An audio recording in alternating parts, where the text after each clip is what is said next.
Opening hook, the day they laughed at Amelia Carter, July 18th, 2018. Harper County, Kansas. The sun had barely climbed over the dry prairie when people began pulling their trucks onto the shoulder of Route 160 just to stare at Amelia Carter's ranch. Dust drifted across the fields like smoke, and beneath the morning heat, Amelia was hammering fence posts into ground so hard and dry it sounded like iron every time the metal struck. But it wasn't the fences themselves that made people stop. It was how many there were. Instead of one large pasture, like every ranch around her, Amelia was dividing her land into dozens of tiny paddocks, barely large enough for a small herd. Narrow strips of grass cut apart by temporary wire fencing stretched across the Carter ranch like scars. Men leaned against polished pickups, laughing openly. She's building cattle prisons. Bank must already be taking her mine before they take the ranch. At the center of the crowd stood Wade Holloway, owner of Holloway Beef Company, the largest cattle operation in 3 counties. His ranch had GPS-guided grazing systems, irrigation pivots, and more land than most families in Harper County would ever own. He removed his sunglasses and laughed loud enough for everyone to hear. "You can't fix dead pasture with little fences, Amelia." The crowd burst into laughter. Amelia kept pulling wire through her gloved hands without looking up. Behind her stood 240 acres of exhausted land that had nearly stopped growing healthy grass altogether. 3 years of drought had stripped the soil bare. Feed prices were rising every month. The bank had already sent 2 foreclosure warnings. Most people believed that the Carter Ranch had only 1 season left before collapse. But Amelia looked strangely calm, because what nobody understood that morning was this. She wasn't trying to save her cattle first. She was trying to save the land beneath them. And the difference between those 2 things would soon embarrass an entire county. Public humiliation. The meeting at Harper County Hall. 3 nights later, nearly every rancher in Harper County gathered inside the agricultural hall for an emergency drought meeting. The room smelled of coffee, leather gloves, dust, and sweat dried into old denim jackets. Men argued over rainfall predictions, while local feed suppliers passed out brochures promising miracle supplements and fast pasture recovery systems. At the front of the hall, Wade Holloway spoke confidently beside a projector screen showing graphs and satellite images of grazing performance. "Modern ranching requires modern thinking," he told the crowd. "Technology is the only thing that's going to keep operations alive now." People nodded immediately. Wade had money, he had land, and most importantly, he had results. Then someone near the back noticed Amelia Carter sitting quietly alone with an old canvas notebook resting on her lap. A rancher laughed. "Well, Amelia, you got any miracle ideas in that little book?" Several people turned toward her. Amelia slowly stood up. Inside the notebook were hand-drawn grazing maps, rainfall records, and faded pencil notes written decades earlier by her grandfather Walter Carter. The moment Wade saw it, he smirked. "You brought old cowboy notes to a drought meeting." The room laughed. One agricultural engineer shook his head and added, "That rotational paddock stuff belongs in the last century." Another man leaned back in his chair. "She's trying to run a ranch like it's 1955. Laughter rolled across the hall again. Someone even pulled out a phone and started recording. Amelia waited for the noise to settle before speaking. "My grandfather used to say, 'Grass dies from fear long before it dies from drought.'" For a moment, the room went quiet, not because they understood her, because they thought she sounded insane. Then Wade Holloway laughed louder than anyone. "Grass doesn't feel fear. Amelia." The room exploded again. But years later, people in Harper County would still remember that sentence, because eventually they learned exactly what she meant. Backstory: the Carter Ranch before the drought. Long before Amelia Carter became the woman people mocked at the county hall. The Carter Ranch had once been famous across western Kansas for one simple reason. Its grass survived when other ranches failed. Back in the 1970s, Amelia's grandfather Walter Carter managed cattle across the same prairie, using methods most ranchers considered outdated, even back then. Walter never chased expansion, never borrowed more than he could repay, never trusted flashy equipment salesmen promising bigger production. While other ranchers bought larger tractors and heavier machinery, Walter spent most evenings walking through his fields alone, studying the soil beneath his boots. He used to kneel down and crumble dirt through his fingers, as if the land itself were speaking to him. When Amelia was 9 years old, she once followed him through the pasture during a dry summer evening and asked why he kept moving the cattle so often instead of leaving them in one large field like everyone else nearby. Walter smiled beneath his weathered straw hat. If cattle stay too long, he told her, the grass forgets how to grow back strong. At the time, Amelia thought he was simply an old man talking strangely about plants. Years later, she realized he understood something most people never did. Healthy land needed recovery just like tired people did. Walter rotated cattle carefully across the prairie decades before universities began publishing studies about regenerative grazing. Most neighbors laughed at him for making extra work for himself, but during drought years, those same neighbors quietly noticed something uncomfortable. Walter's fields stayed greener longer than theirs. Then Amelia's father inherited the ranch in the early 1990s. Unlike Walter, he believed bigger production meant survival. He borrowed heavily, expanded the herd, and switched to continuous grazing to maximize short-term profits. At first, the money came fast, but the soil slowly hardened beneath the surface. Grass roots became shallow. Rainwater disappeared almost as quickly as it fell, and every summer after that seemed hotter than the last. By 2014, debt was crushing the Carter Ranch. That August, Amelia's father collapsed beside a broken water trough during the worst heat wave Harper County had seen in years. He never made it home. Amelia left her office job in Wichita 2 weeks later and returned to the ranch everyone else believed was already dying. Most people thought she came back because of sentiment, but they were wrong, because hidden inside Walter Carter's old barn was something Amelia had not fully understood yet, and that secret would soon change everything. Build conflict, the ranch everyone expected to fail. By early August, the Carter Ranch had become something people drove past just to laugh at. From the highway, Amelia's fields looked strange and inconvenient compared to the massive open grazing land surrounding them. Thin fence lines cut across the prairie in uneven sections, and every morning before sunrise, Amelia moved her cattle again, one day east, another day south, then back toward pasture that had been untouched for weeks. To most ranchers in Harper County, it looked foolish. Good cattle were supposed to spread out across large fields. That was how modern ranching worked. Bigger operations, fewer movements, less labor. But Amelia was out there every dawn opening gates by hand, while other ranchers controlled irrigation systems from tablets inside air-conditioned trucks. The ridicule only grew worse after Wade Holloway mentioned her during a local radio interview. "She's starving her own cattle with those tiny paddocks," he said confidently. "You can't save grass by giving cows less grass." People repeated the line everywhere, at diners, at auction barns, at church parking lots. Even the bank manager stopped by the Carter Ranch one afternoon with concern written plainly across his face. He stood beside Amelia's old water tank while hot wind pushed dust against his polished boots. "Miss Carter," he said carefully, "you've already missed one payment extension. If production drops again this fall, we may not be able to hold the note much longer." Amelia nodded quietly. She already knew. Every decision she was making looked worse from the outside. Her cattle weren't gaining weight quickly enough. The pastures looked cropped short after each rotation. Some paddocks appeared nearly bare after the herd moved through. And that was exactly why everyone thought she was destroying the ranch. What nobody saw was what happened after the cattle left. Tiny green shoots began appearing low near the soil surface. Moisture stayed trapped longer beneath the grass cover.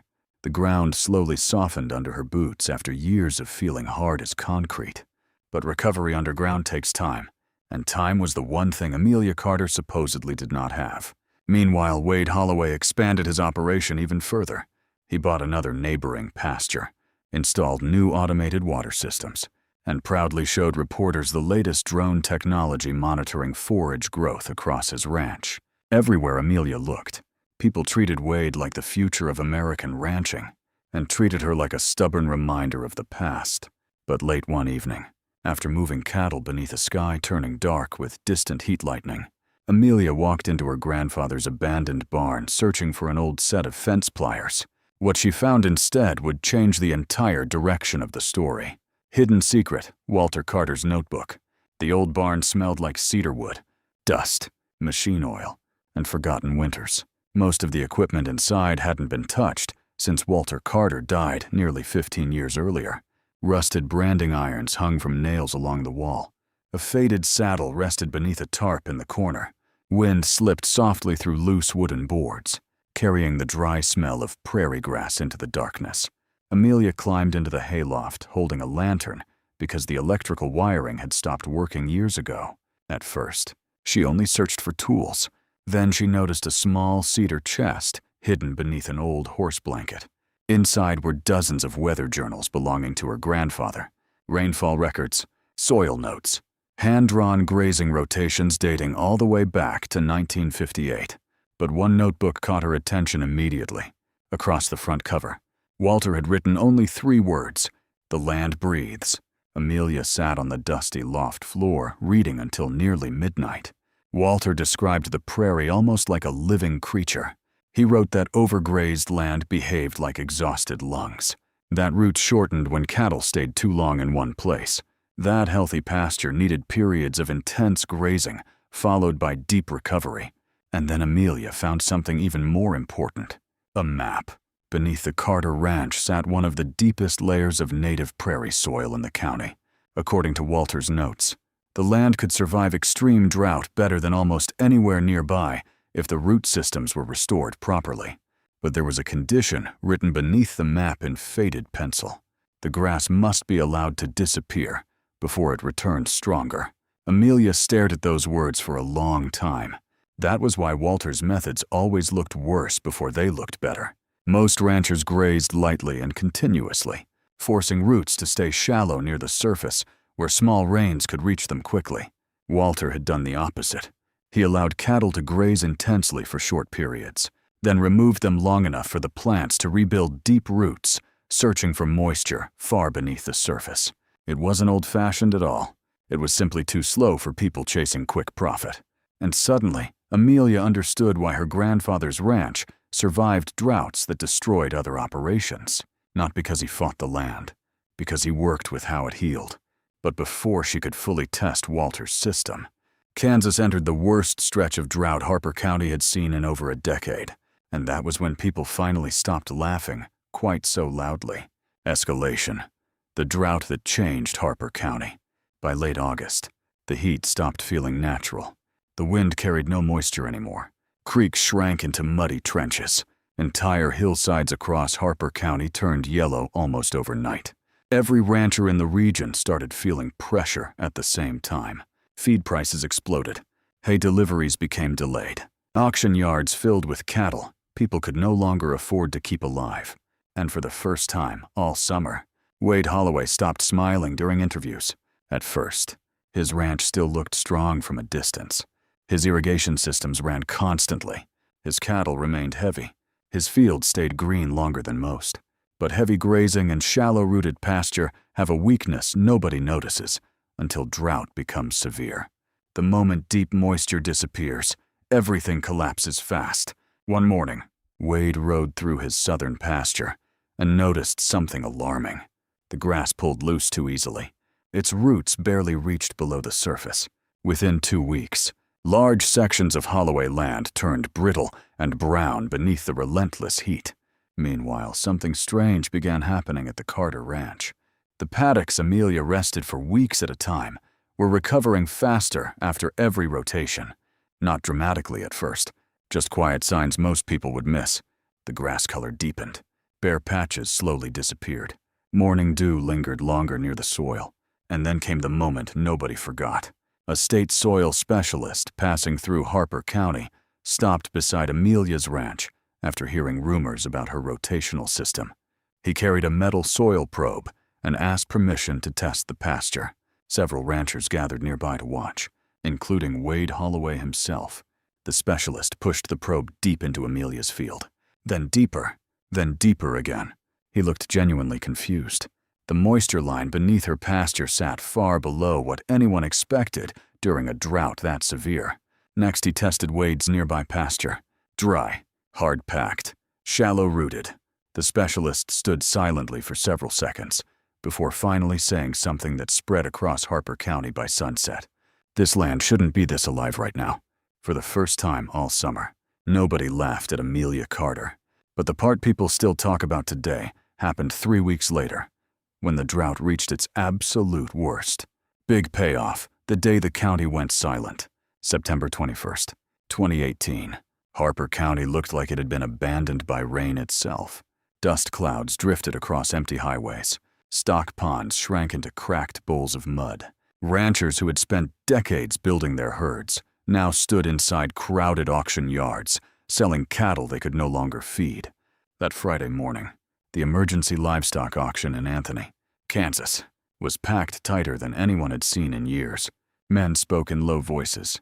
Nobody joked much anymore, because drought has a way of humbling people faster than failure ever does. Near the center of the yard stood Wade Holloway, wearing the same expensive boots and pressed shirts he always wore. But something about him looked different now. Tired, restless, like a man trying to hide panic behind pride. 2 of his largest southern pastures had completely collapsed. The irrigation ponds were nearly empty. Hay deliveries were delayed another week. And for the first time in his life, Wade Holloway was running out of grass. People tried not to stare as he argued with feed brokers near the loading chutes. Then the sound came, an old diesel engine rumbling slowly toward the auction barn. Heads turned one by one. It was Amelia Carter's battered flatbed truck, pulling a trailer stacked high with fresh-cut hay. Green hay, not yellow, not brittle, green. The entire yard seemed to freeze. Nobody understood it at first. Then a rancher quietly asked the question everyone else was thinking. Where the hell did she get green hay? Amelia climbed out of the truck, wearing the same faded work jacket she always wore. Dust covered her boots. Her hands were rough from fencing wire and cattle gates, and somehow, she looked calmer than anyone there. The truth spread through the crowd in whispers. The Carter Ranch still had living pasture, not only enough to keep her own herd alive, enough to cut surplus hay. People who had mocked her paddocks all summer suddenly stopped speaking, because now they understood what those little fenced sections had really been doing. They had been protecting recovery, protecting roots, protecting moisture, protecting life beneath the soil long before the drought became deadly. One rancher approached Amelia quietly and asked if she would lease temporary grazing land. Then another. Then another. Within an hour, men who had laughed at her in public were standing beside her truck asking for help. But the moment nobody forgot came near sunset. Wade Holloway finally walked across the yard toward Amelia. The entire auction barn seemed to fall silent watching him. Just 2 months earlier, he had mocked her in front of the entire county.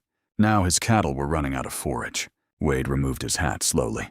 It may have been the hardest thing he had ever done. "I need grass," he said quietly. Amelia looked at him for several seconds. No anger, no revenge, no satisfaction, only exhaustion. Then she nodded once. "You can move your herd onto my north paddocks tomorrow morning," she said. Several men nearby looked stunned. After everything Wade had said, after all the humiliation, she still helped him. But what hurt Wade Holloway most was not losing money. It was realizing the woman he mocked understood the land better than he ever had. And deep down, he knew she had been right all along. Aftermath, the ranch that changed the county. The drought finally broke in late October. The first real storm rolled across Harper County just after midnight, and rain hammered against barn roofs for nearly 6 straight hours. By morning, the prairie smelled alive again, but not all land recovered equally. Many ranches remained damaged for years afterward. Soil erosion worsened across overgrazed fields. Several operations sold portions of their land just to survive the winter. Wade Holloway quietly auctioned off nearly 800 acres the following spring. People noticed he stopped speaking so confidently at county meetings after that. He still owned a large ranch, still had money, still had equipment most people could only dream about. But the drought had exposed something technology alone could not fix. Land without recovery eventually collapses. Meanwhile, the Carter Ranch became something almost nobody expected. A place people came to study. University researchers visited first, then grazing consultants, then ranchers from Oklahoma, Nebraska, and eastern Colorado, who had heard rumors about the woman whose grass survived the drought. Some expected Amelia to brag. She never did. Most days, They found her repairing fences herself or moving cattle quietly at sunrise with her old stock dog beside her boots. The videos people once shared online mocking her tiny paddocks slowly disappeared from social media, but Harper County never fully forgot them, because those same fences had ended up saving one of the only functioning pastures in the region. Even stranger, Amelia refused to turn the experience into a business empire. She never sold expensive courses, never mocked the ranchers who once humiliated her. Instead, she started hosting small, free gatherings every few months beneath the old cottonwood trees near Walter Carter's barn. Ranchers would sit on folding chairs drinking coffee, while Amelia explained recovery periods, root systems, and rotational grazing using her grandfather's notebooks. Over time, more and more neighboring ranches began changing their grazing systems too, and slowly, the prairie around Harper County began healing. People eventually started calling the Carter Ranch something new, the breathing pasture.